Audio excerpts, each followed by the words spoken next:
How are you, trendsetters? I've got my dark clothes on here for a dark topic in a dark time. It's September and the Tigers are out of the finals. So who do I want to win? I don't care. But the topic today is dark. It's tax audits. That's right, I'll say it again, tax audits. Dark topic, but take heed. And there are 4 things I'd like to bring up in tax audits. And they are rental property deductions, home office deductions, Victorian state taxes, being from Victoria, and high wealth individuals.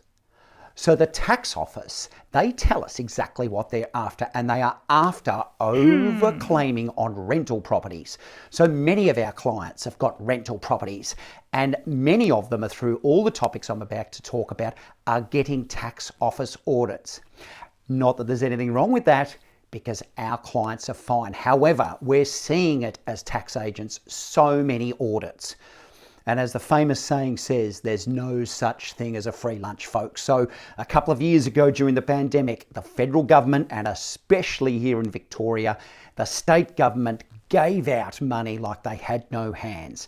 There's no such thing as a free lunch, folks, and it's time that this comes home to roost, and they're doing it, these governments, via audit, and we get plenty of letters. So let's wind back. Rental property deductions. Make sure you're getting them accurate. Get advice from your tax agent, because anything overclaimed on holiday properties or your rental properties is going to get a tax audit, and you better be ready for that. The second one I'm going to talk about is during the pandemic, and still now, many people are working from home and they are overclaiming on home office expenses.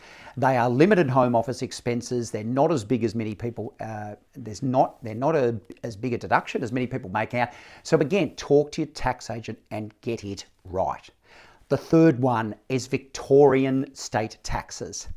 Heaven help you if you're in Victoria, because they've given out too much dough during the pandemic into big projects here in Victoria, and now they're trying to take the tax grab back. So if you have a property, a rental property in a trust, you're probably getting hammered for land tax. Any other investment property, you're probably going to get hammered for land tax. And the third one, a hidden one, especially in the medical fraternity here in Victoria, are doctors and payroll tax. And if you're in that category, talk to your tax agent. And the final one, folks, I want to bring up, and they're going through this like a dose of salts now, post-pandemic, are high wealth individuals. And the tax office targets you. Make sure you've got everything in place. We're seeing it at Paris Financial. Again, nothing wrong with tax audits when you've got everything lined up. But if you haven't, go and talk to your tax agent. It's dark times, folks. The tax officers out there, the state revenue officers out there cracking the whip in Victoria. Get it all in place. And if you have an issue, talk to your tax agent. I'm Pat Mannix.